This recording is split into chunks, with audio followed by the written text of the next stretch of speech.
during one of Dave Charles's visits to the TMDS studio here, I think it was maybe Dave's second visit, he talked to me about writing for FYI Music and the work of his friend David Farrell.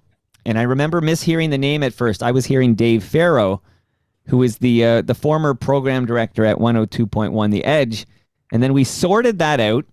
And then Dave, because he's a prince, he tried to connect David Farrell and I, so David could follow in the footsteps of Richard Flohill, Dave Charles, Bill King, and become an FOTM. But sadly, that never happened. And on December 19th, 2024, just a week ago, we learned that David Farrell had passed away at the age of 73.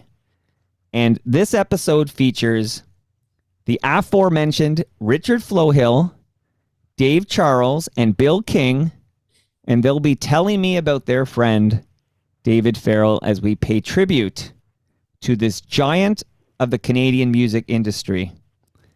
Richard Flohill, hello to you, sir. Good morning. How are you? I'm well, thank you. And thanks for phoning in, dialing in. We had a few technical issues, but we hear your voice loud and proud, and it's great to have you on this memorial episode. So thanks for doing this. Happy to be here. And I'm going in order of age, if you noticed. So next up, I see, no, just kidding, Dave Charles. Dave, how you doing, buddy? I'm doing well. Mike, thank you for organizing this show. I know it's a holiday rest week for most of us, but this is such an important guy in our lives and a dear friend. In fact, I'm going to use the word mate. Mateship is more than just friendship. It's somebody who you share a lot of mutual experiences with and somebody who you will assist no matter what. David was that kind of guy. He assisted me from my radio background into being a pseudo radio journalist, and I wrote some interviews and things. But he mentored me all the way through that. In fact, he encouraged me to get the late Jim Waters on an interview, which I did. But I owe all of that to David, plus many great times. He allowed us to organize a Canadian Record Week when it first started back in the early '80s. So David Farrell is a huge statue in my life, and I miss him dearly. Well, I'm going to introduce Bill King as if he needs an introduction, and then I'm going to disappear into the background, and I'm going to listen as you three chat about the life and times of David Farrell and your memories of him, and basically let's remember this giant, again, this giant of the Canadian music industry, and let's educate some of the kids who are maybe they don't know the name and maybe they're dumb like me and they think we're talking about some other guy. We're going to do this proper, but let's say hello to Bill King. How you doing, Bill? I'm doing great, except that I'm looking at this Zoom photo and I look like the old Lebowski. That rug, though, that rug. No, that's the great together.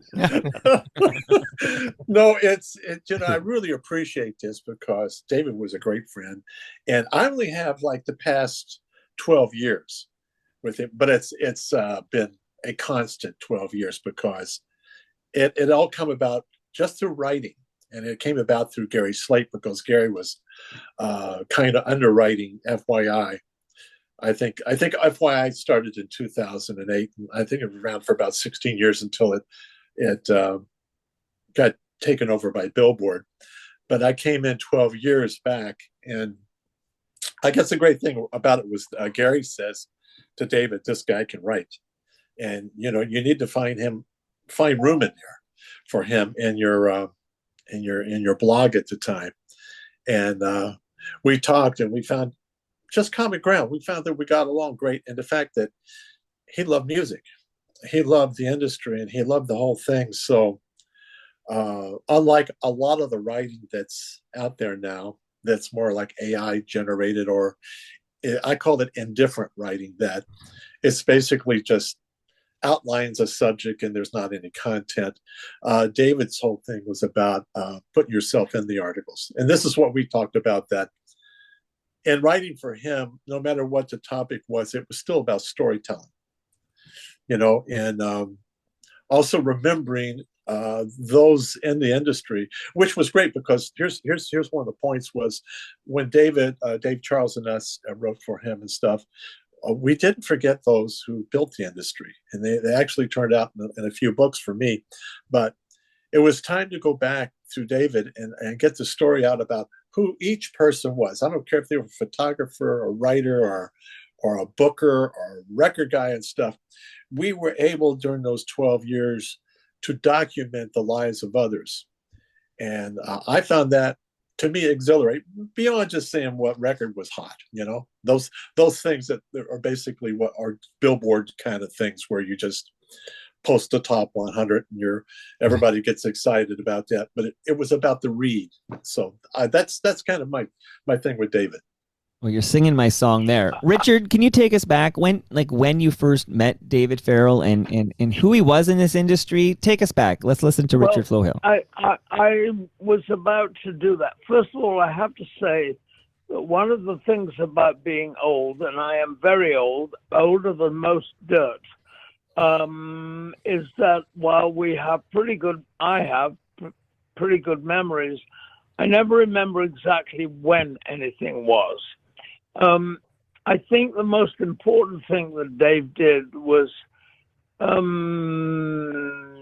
initiate an era of professionalism into communication within the business.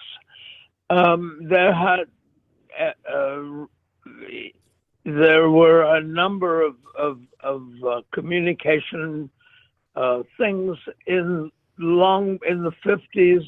Ray Sonnen, who had been an English editor of a music magazine in the UK, started something that didn't last very long.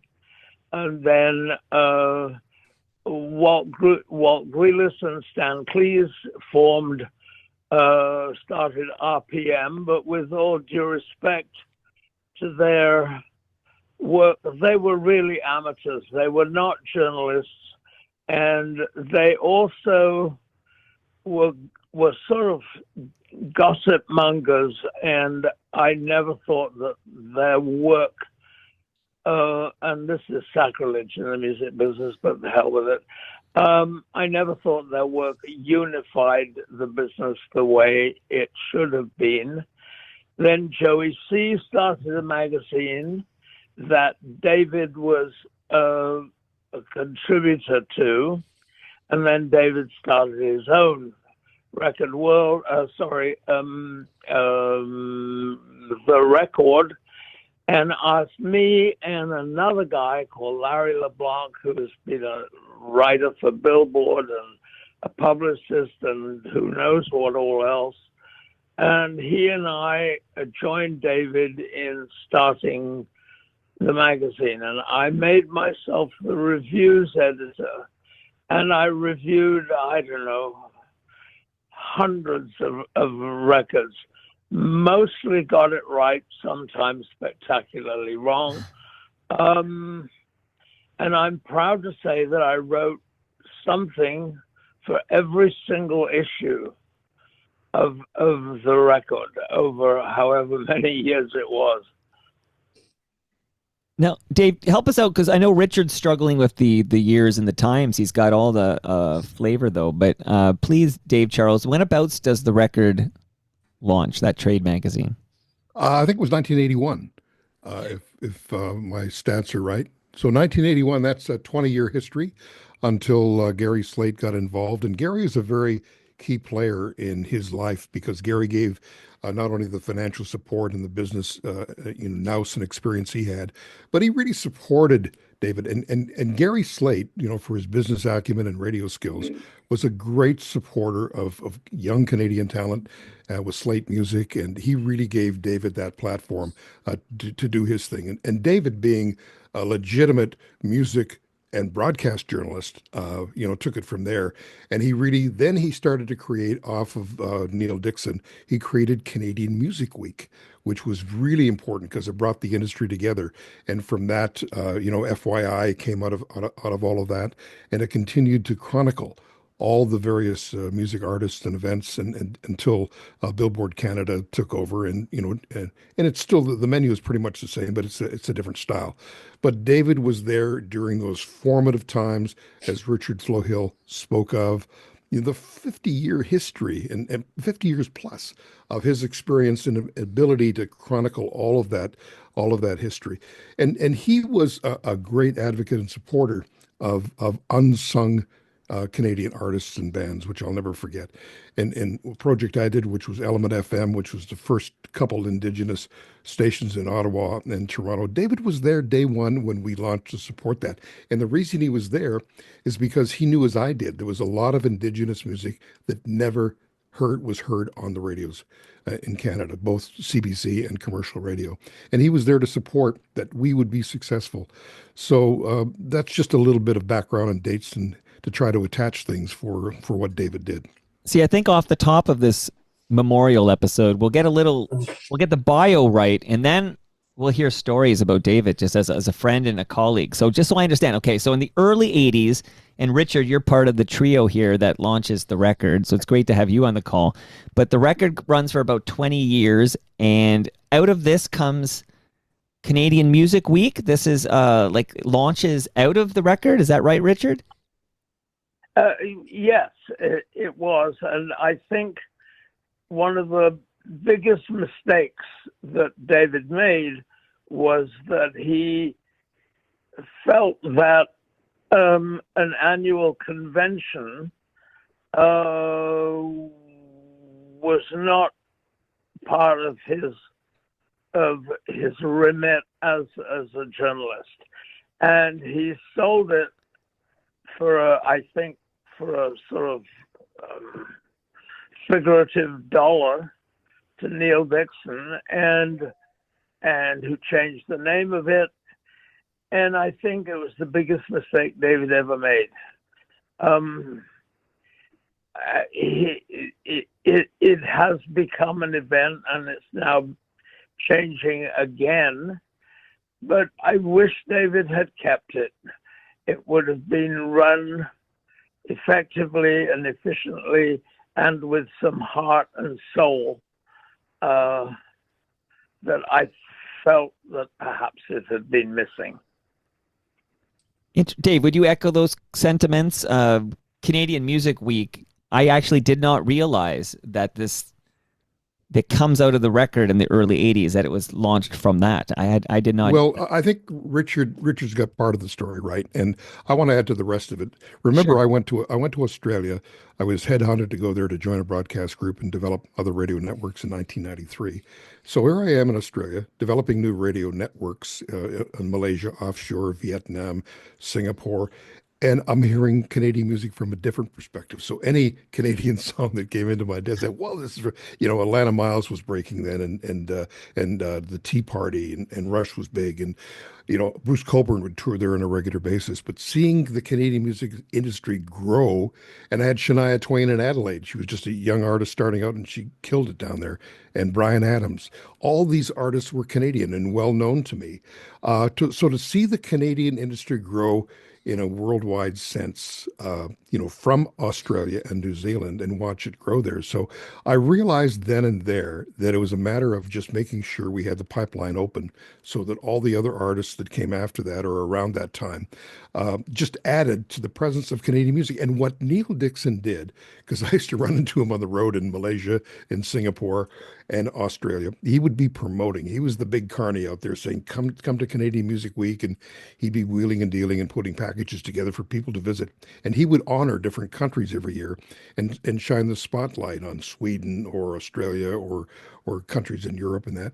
And I thought that was really clever, because when you came to Canadian Music Week and you saw these artists and people from other countries came in, it started to grow bigger and bigger.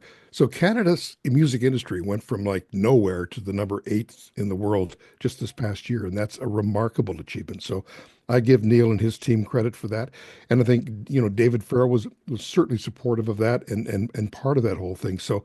And the people rallied around that and realized that, I deal with America all the time, every single day in my business. But, the Americans realize there's a lot of great talent up here. And, for years and years, they would try to rip us off. But when we became legitimate because of these music festivals and Canadian Music Week as a part of that legitimacy, we really had an industry that was holding its weight around the world. And that's critical to know. And it's an important fact, and a credit of that goes to David Farrell. And also, I just say, Yeah, I agree. I was just going to say, I was at the beginning of this Canadian Music Week as being on the original board that was supposed to be there. It was me and Eddie Swartz and others for them to get funding, for Neil to get funding. And much like Bravo and Much Music and everything, they were asking for commitments from my side of the community, which was jazz and blues and stuff like this. And we were to have this great representation in this thing, and it lasted 1 year.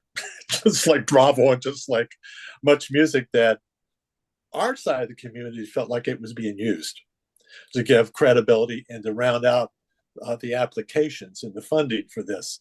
And then, because then we all disappeared. But I will say that at least doing those early things like that were stepping stones to creating the Beaches Jazz Festivals and other things like that. That will come down the line. But in the beginning, Canadian Music Week was supposed to be much broader in the music scope than what it became really quick. And that was my disappointment in the situation. I thought, if you're going to promote music, look at everything we have, because some of the greatest musicians we had were in jazz and blues and world music and other entities, and they were left out of that. And if I can add to that, Bill, that when I was involved as president of CCMA, Canadian Country Music, was in a low ebb. It was people like David said, go to Nashville, meet the people down there. And as a result of that, Nashville came here, and we developed the Country Music Network out of that relationship. And then later on, I was chairman of CARIS. Very political. I was the only radio guy ever to sit in that chair. And, the arrows were coming at me right and left. And it was David Farrell at a lunch who said, we got to take this show across Canada. And I said, I believe in that 100%. So we moved the Junos away from Toronto and went to every single major city in Canada. And they still do that today. And that is the way it should be. But the other thing that David said, look, every province should have a music organization that supports their own and feeds into CARIS, which made CARIS incredibly strong. Because if you don't have music committees that can organize these events, you'll never get the Junos to showcase that. And from that, developing the Indigenous music categories, which were ignored, and we did that through Sylvia Tyson and Buffy St. Marie. So all this, this is a conversation now we're having with a guy we're honoring here today, David Farrell. And David was part of that conversation and extremely supportive in giving us space in the magazines that he wrote for. And that kind of encouragement for a radio guy sitting in a music chair was really, really instrumental. And that's thanks to David Farrell. And you too. I'm just going to say about the CARIS thing, because you came to me and you said, we have to have jazz on the Junos. Yep. And I had just wiped my hands of doing award shows. And then you came to me and said, we'll find the funding. And Heather Ostertag and Jim West. And we all sat down and went, okay, let's get jazz on the Junos. And we had that big celebration of Massey Hall, the greatest event. But it was also being on the screening committee where we could get Snow on the air and get the first hip hop. Because we were being battled and fought against the labels, and everybody else going, no, you can't put this guy on because he's going to say something wrong, and we can't have hip hop on air. But we all stuck together, and we made that breakthrough. And these are these incremental steps that were done. Yeah. And the other thing too is he said, I said, David, I got a real problem. I said, I'm sitting here in a music chair supposed to represent all of Canada, and that includes Quebec and the Maritimes. Yeah. And I said, I've got a problem with the disc because they don't recognize and see the industry. They have a very successful music celebration every year. More of their artists go to Paris and Europe than I can count. But he said, get together with Donald Tarleton. And it was Donald Tarleton that introduced me to the president of a disc. And we put that together. And I said, what we're going to do? There's this young artist by the name of, unknown at the time, Celine Dion. We're going to get her to host the show in Toronto. And that was the one. And she was amazing. When I got with Rene Angel, her manager and husband, and he said, you sure about this, Dave? And I said, I am absolutely. I want to do this for a reason. And I got a letter from the Premier of Quebec. Can't remember his name at the moment. But he said, thank you. Thank you for opening the doors to our artists. We so much respect and appreciate what the gesture you have made, and we will not forget this.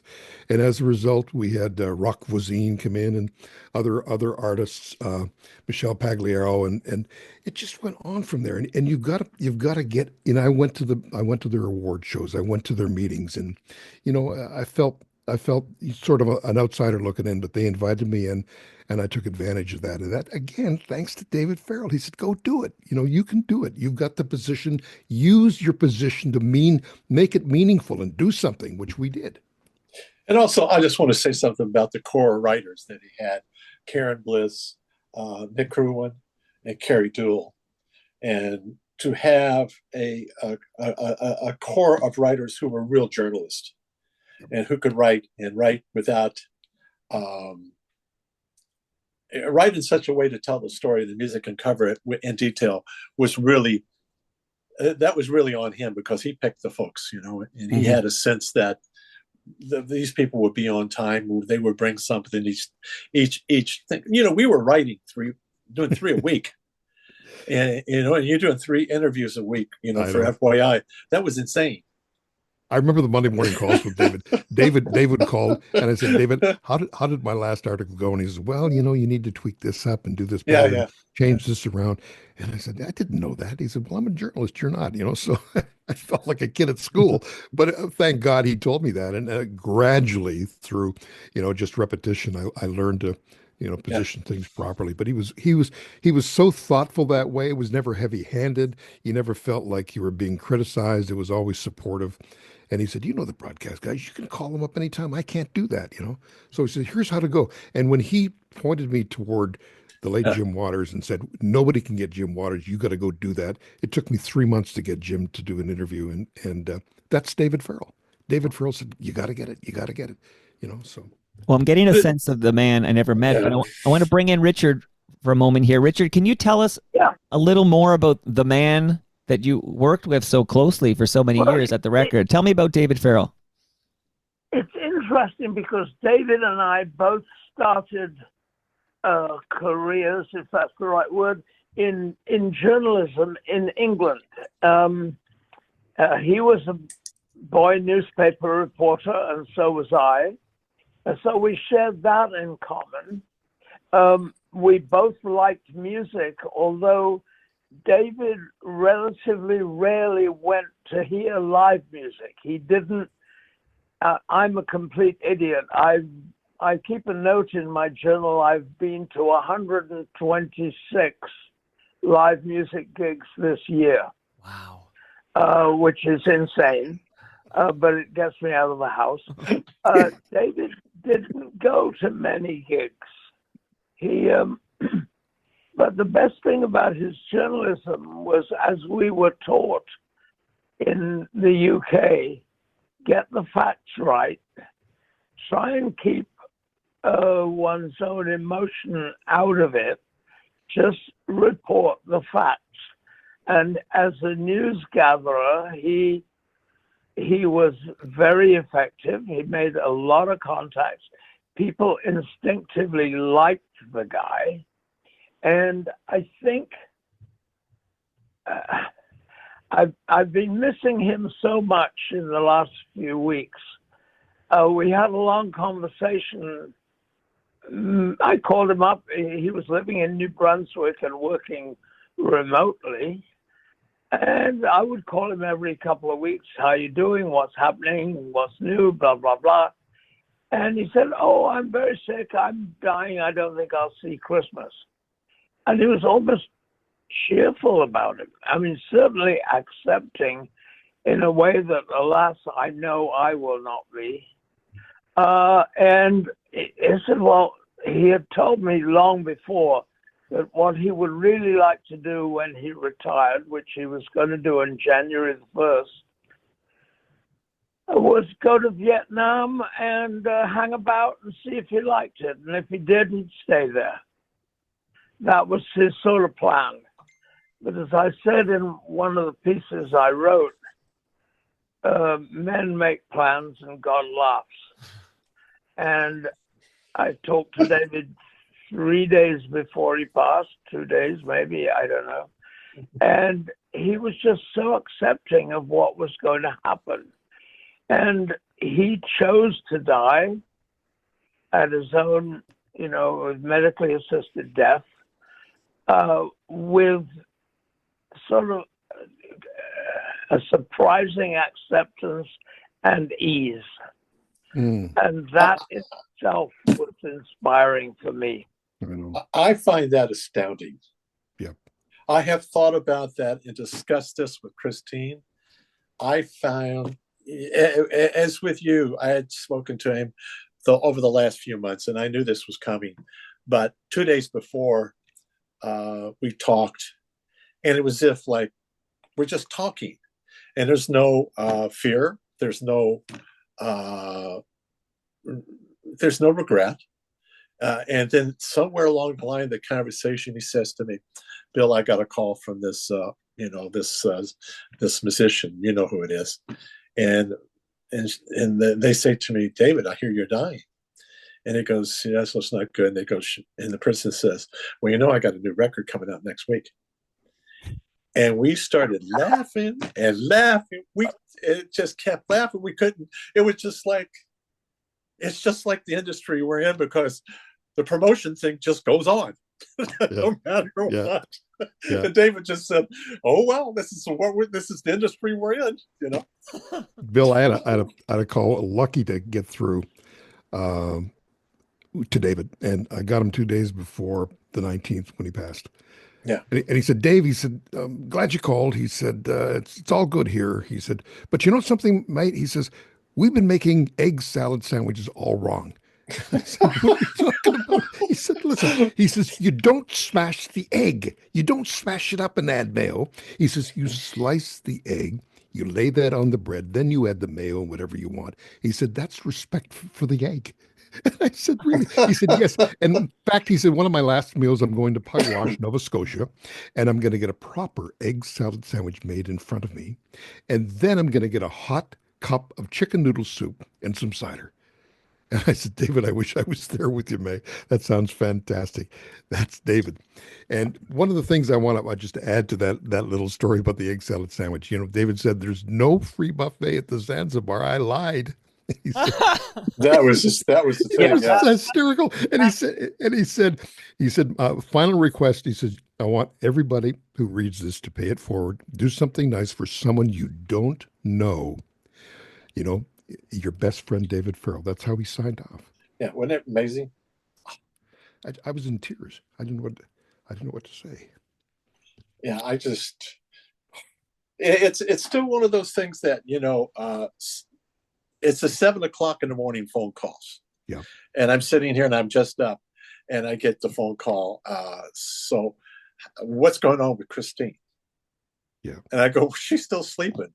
And he goes, "Well, go wake her up." And I said, "I'm not going to do that." And he just thought that was funny. And then the other side of the great phone calls was and the lunches we would have was, as you said, Gary Slate was a big part of his thing all along. Never once did he ever say something that was never bit the hand that fed, but always reminded whoever it was what Slate did for him and what he did for the industry. And he always said there should be more. There should be more. There's enough people in this industry that have the money, have the resources, they could do more. But Gary seems to do it all. And, to that point, Bill, yeah, he respected Gary Slate and people like Gary who very much so. And the thing of respect is what I'll remember about David, because we all know there's a lot of rumor mongers, a lot of people who tell lies about other people and really distort the truth and the good things that are happening in our industry. David Farrell never indulged that. He just walked away from that. Yeah. And I love him for that, because, we've all been guilty of it some way, passing on I just heard about it and it's wrong. It's a lie. And you're spreading that lie because you don't know. You didn't fact check. You weren't sure. David was a journalist. He would fact check. He knew the truth. Yeah. And I love that about David. Where the fuck is the integrity in our business? It starts with people like David Farrell and Gary Slate, in my view.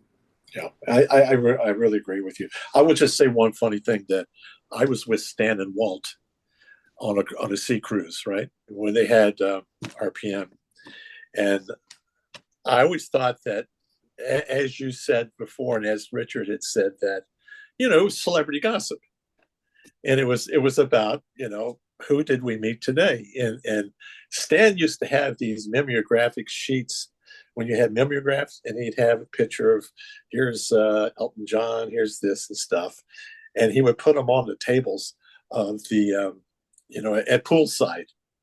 And then people would walk up and go, "What is this?" And then he would walk over and go, "So, well, I've met so and so. I've met so and so. I've met so and so." It was a different kind of journalism, or if you even call it that. But it was celebrity driven rather than getting to the core of the artist. It wasn't as artist driven as was who we met and who we will be dining with, or who will come to see us to try to get their records played. Yeah, I find people like that. Mindset. Yeah. People like that are grossly insecure to begin with. They Yeah. have to use other people's fame for them to say, "Oh yeah, I met him and I know him," and Yeah. and most of it is bullshit, and we don't like that. But let's honor David. Also, do you realize in 2018, David was inducted into the Canadian Music and Broadcast Hall of Fame? That's not. And recently, this year, he was given a Lifetime Achievement Award, the Alan Slate Lifetime Achievement Award for Excellence. Yes. I mean, those are two prestigious awards. I mean, winning one is enough. He has won, and respectfully so given both those awards. And whatever awards mean, these two awards mean something to people who've served in the industry. This is acknowledged by your peers, not people voting. And I think that's an extraordinary. We should acknowledge David for those accomplishments as well. Absolutely, all the way around. Richard Flohill, I will never get the Richard Flohill Award for "I Was Out All Night and You Weren't" award. I want whatever he's drinking. I want to know what he's drinking, what he's eating. At 91, this guy's got the fountain of youth happening. It's crazy, man. That's some crazy stuff. I know. I think the point of David's achievement was that any business, be it music or plumbing or construction, needs a kind of communications method so that everybody knows they're on the same page, that they know what's going on in the business with no BS, just the real thing and the facts. And David did that and helped make the industry aware of what was going on all at the same time, every week, with FYI and with the record. And that was his gig. He provided the glue that kept the business together. There's lots of other people made great contributions, but he was the person who did he was the person who did the joining of it all together.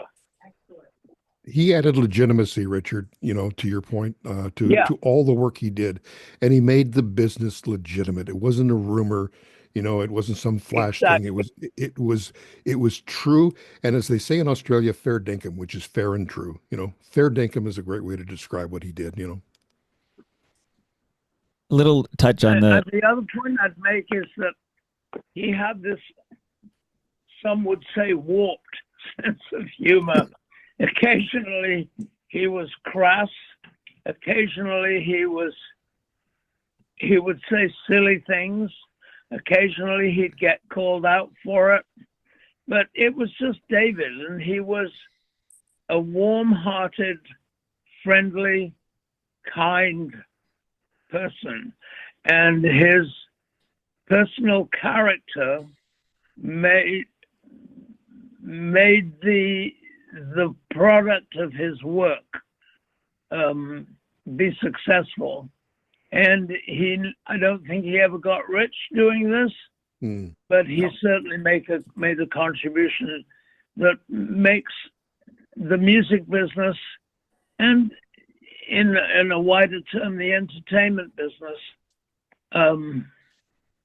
useful and good and kind and generous and efficient. And he understood the talent that was around and continues to emerge despite the difficulties of being a musician. These days are absolutely frightening. But he chronicled it with love and care, and most importantly, accuracy.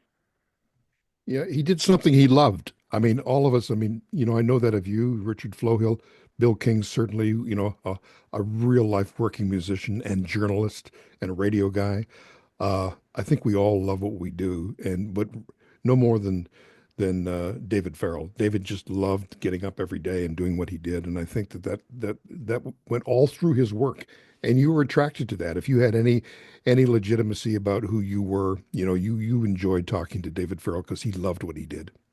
I think also, David, Dave is I know one of his great regrets, and it was the fact that he had called me maybe a month before his passing, and all of a sudden in a frenzy, he wanted to get his writings together, and he wanted to get a book together, something that he could put together and said, "This has been me." And I knew that I knew how to find a link to his writing from FYI, because you could find it online. You could put together some articles, but he wanted to be able to tell the early stories with a record and the other stuff. And that writing is, I think that's in libraries now, or it's documented in the record in the printed issues, and would have to be extracted. There was no time to get all together. He asked me, "See how much you can find," and I did online try to find stuff as such. But then it also brought to mind that you can't put a money price on this.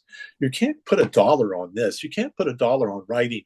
I was just reading an article yesterday, and it said that 50% of all the books published in 2024 sold less than 12 copies. 90% sold less than 1,000 copies. So this the writing thing has diminished as far as people's reading, sitting down and reading books and stuff, but they still read online. So those articles that David wrote, I understand that he understood that the transition to online would be the place that you could go back and review what he had did, and all of a sudden it was getting too late to get all that together. So it's always like a warning that to preserve this, it's best that you move now. Yep. It's best that you act in the moment and don't wait. And I think that was the one thing that he regretted that. And I used to bug him all the time. I'd say to him, I said, "You're a better writer than me. You can really write, guy." I said, "So why don't you sit down and just write the book or write it?" Yeah, it takes time. This is why I like Toronto Mike. I mean, look at Mike's got over 1,500 episodes from people, all walks of, and audiobooks are very big. Audiobooks are huge. And this is sort of like, it's a podcast. It's an audio reconciliation of what David was all about. And I think that people, if you were to hear David's voice right now interacting with all of us, you would hear a guy who was vibrant, alive, and, give as good as he would get. I mean, he was just an animated kind of guy. And I think hearing someone's voice really tells you a lot about the person, but it also brings those stories alive. And I think that's what I will miss is hearing David's voice on a Monday morning. Say, "Charles, what do you got for me today?" And that kind of stuff you miss. But you're right, Bill. And he would say to you, he would not criticize you. He would not run you down.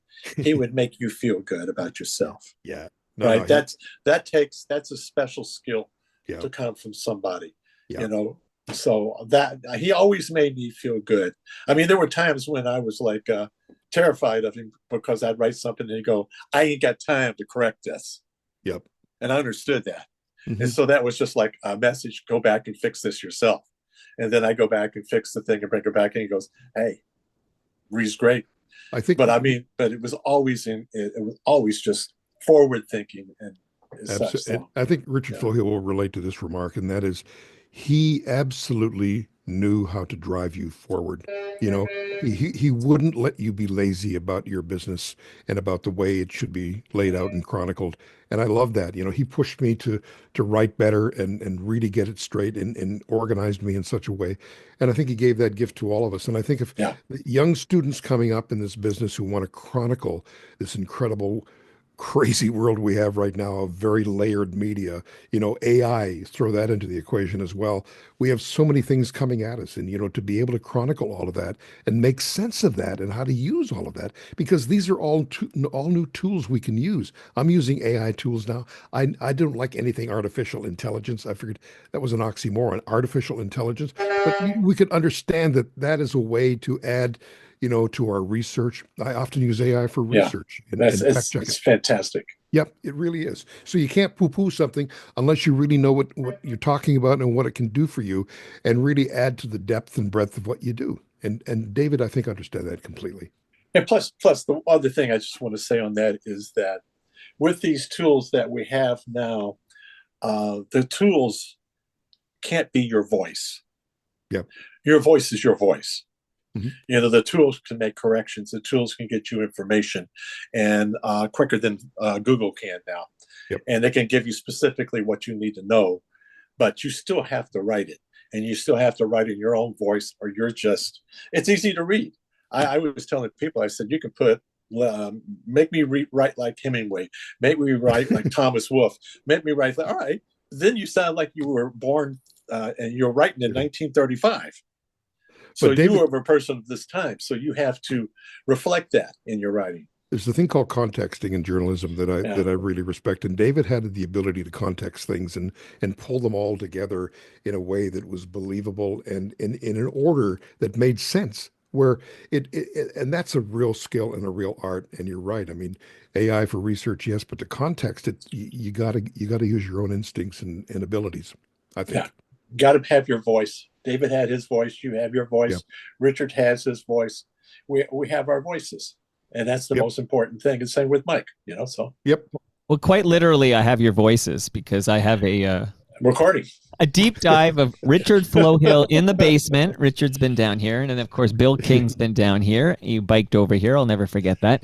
Yeah. And Dave Charles, you've been over a couple of times, but I want to give kudos to you, Dave Charles, because you recognized years ago, I suppose, that David Farrell, I should have his voice, and we should do a deep dive episode. And you took a very good run at that, and I just want to say thanks for trying to make that happen.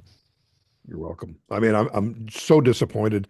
In one sense, we didn't get to capture David, the real David, but I think the three of us had a chance to reflect on what we know of David, and hopefully that captures the essence of the man and his work.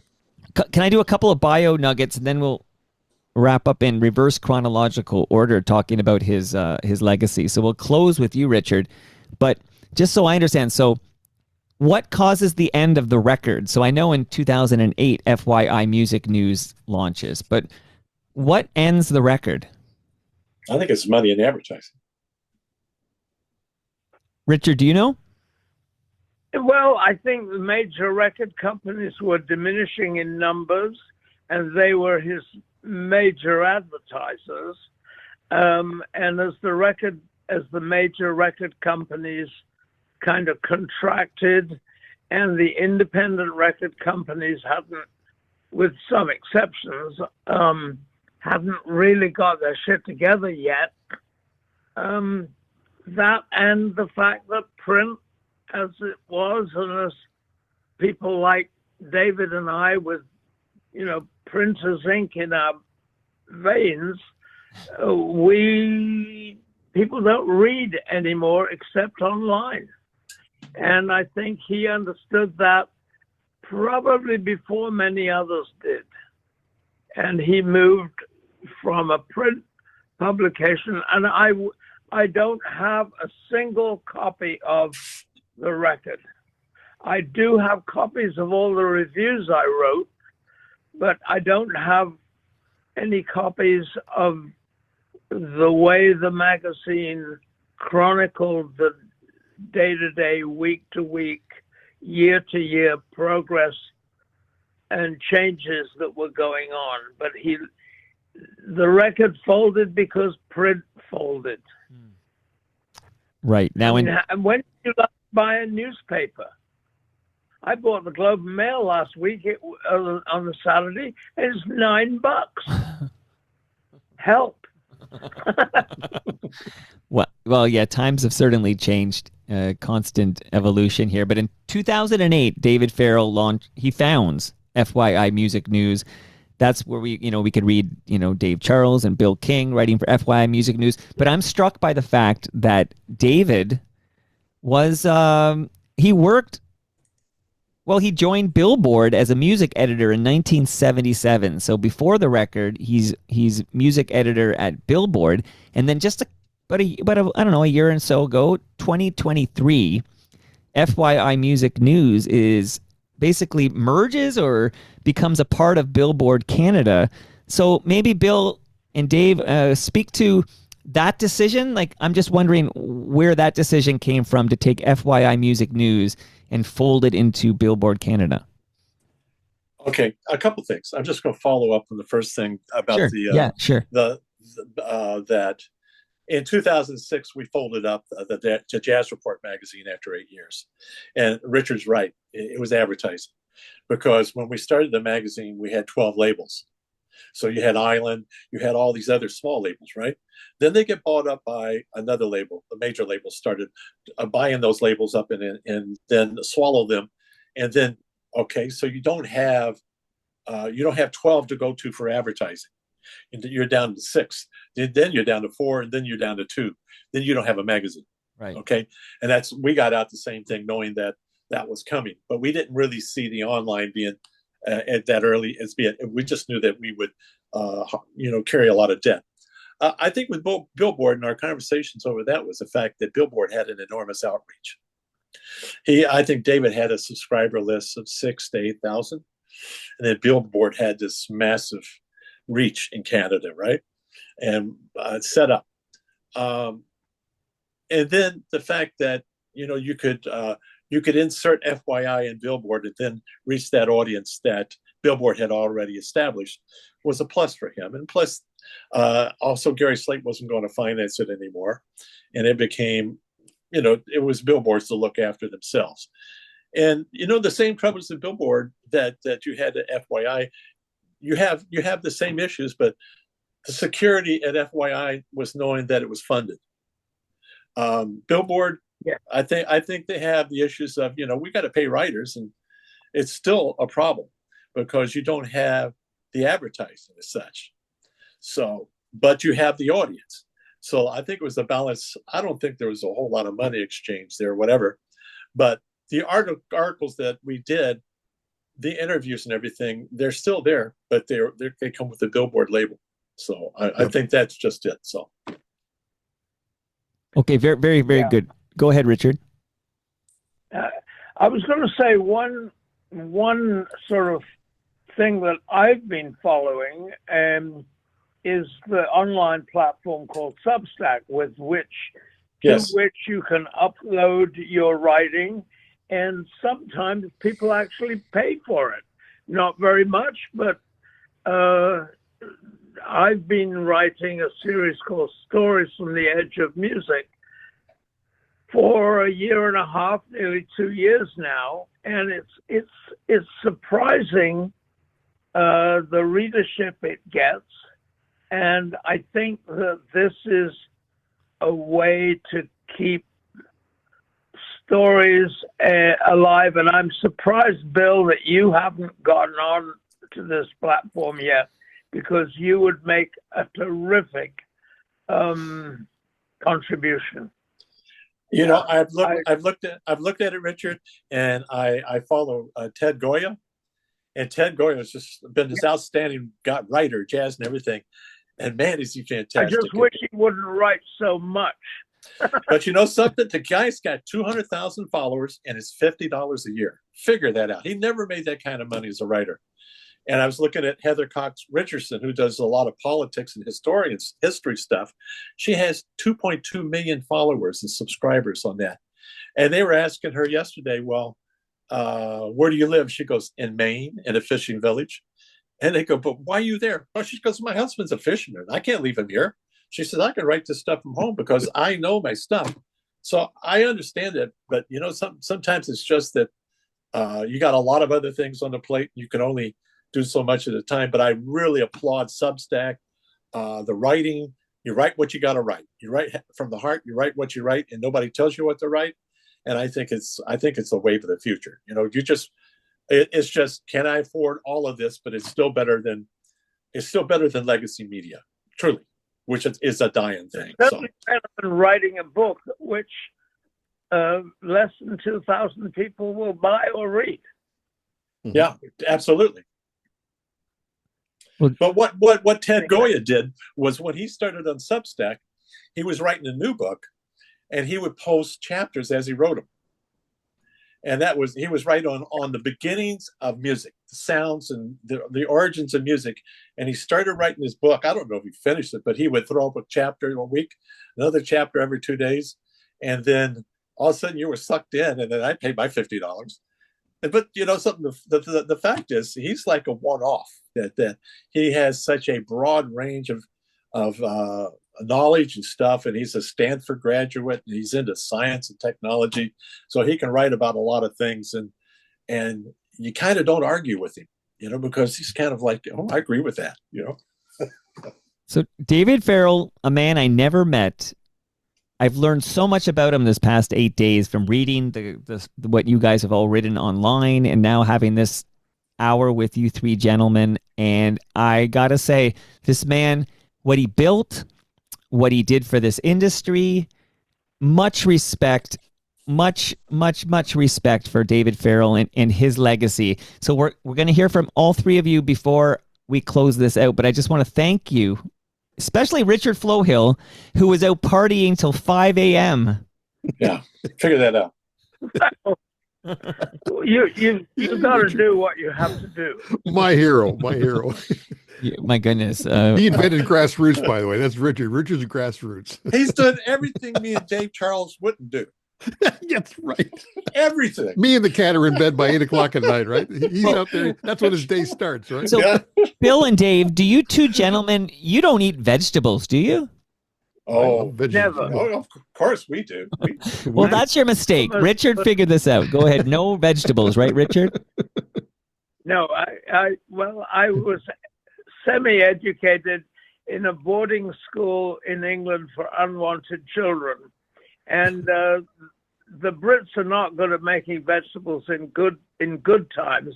But during a war in an institution, I got my first newspaper job when I was 16, and I told my parents, that's it, I'm never going to eat vegetables again, and I haven't. And it was working for you, so I'm taking notes over here. Yeah. It's working. So I'm going to go around the horn. But what is he eating? What? I can't even imagine what you possibly eat. Is it like porridge and shank, or I can't even imagine what you'd be eating. Meat pies? Well, meat, cheese, bread. Okay. And Indian food. There it is. There it is. There's where the veggie comes in. Richard's not going to write any more books, but go ahead, Richard. Crap out. Who needs it? Take care. Well, Richard, hold on. We're going around the horn before you hang up on us. Right. Don't hang up yet, because we're going to close with you. So here's the deal. Bill, Dave, Richard. Basically, we're going to go around the horn, starting with you, Bill, then you, Dave, and then you, Richard. And you can take 20 seconds to tell us of what you're going to miss about your friend David Farrell. You can spend 20 minutes. There's no time limit here. One by one, final remarks about your friend and former colleague, David Farrell. Talk to us, Bill King. I think I'll miss the phone calls when I'm on my bike. And I pull over to the curb and I say, David, can I get back to you? Oh, okay. I just want to ask you this. And I said, but can I just get back to you? Okay. And then going home and taking time to have the conversation. And they're always good conversations. They're always upbeat. Rarely was there a negative one. It was just basically something very funny that happened, or can you do that? Or, and I also like the fact that he gave me sort of the courage to ask anybody anything. So the fact he would say to me, can you talk to so-and-so? He would, And I would go, sure, I'll call them. There'd be some country artists. They have no clue who they are. Or can you talk to this guy? Can you call J. Robert Woods? And I went, okay. Can you call Randy Lennox? Yeah. So these are people that I normally wouldn't approach and stuff. And I went, just fearless. He just made me totally fearless. Right now, I'll just talk to anyone. So I think that maybe it was because he didn't want to make those calls. So that was it. He transferred the fear. Oh, yeah. Can you go do him? I said, sure. Why not? Bill, call up Neil Young. I need to ask him. Oh, I would call him. Yeah. I would. I mean, I can't even think. I love that tip you got there from David Farrell, which is that there's no caste system and class system here. It's just Neil Young, Dave Charles. To me, these are equal human beings of flesh and blood, and you can have a conversation and ask the same questions of both. And it would be you would call somebody up with such magnitude, and they go, "So what are you going to ask?" And I'd say, "Well, I haven't decided yet." Right. So that's where the conversation would start. Yeah. You'll find out when I ask you. Okay. So, Bill, thank you so much for doing this. Thank you so much, man. See you on the bike trails. Dave Charles, please tell us what you'll miss and give us some final remarks about your. Let me give you my quote about David and his life and his legacy. It would be, do what you love what you do. That's it in a nutshell. I can't add to that. Plus, knowing how to make an egg salad sandwich. You chop the egg, you don't smash the egg. That's him in a nutshell. He is a lovely human being. He wants you to pay it forward to someone you don't know, not someone you know. This speaks volumes about his last thoughts and wishes that we would all do that. And David has got a great heart, great energy. Music was obviously his drug of choice, and we love him for that, and he chronicled that. And I just think to anybody who listens to this show and wants to try something and have the courage that David did, that Richard has had in his career and Bill has in his day-to-day career, you got to have the courage to get out there and just bloody do it. And that's David Farrell. Yep. Richard, final words belong to you, my friend. I don't know what I can add to what Bill and David have expressed so eloquently. I do miss the phone calls, the occasional get-togethers in recent years when he would come back to Toronto and we'd hang out at some strange little restaurant in Cabbagetown. I miss his kindness. I miss his laughter. And I just miss the guy who did his job totally professionally and accurately and well and helped unite a sometimes fractured, crazy business.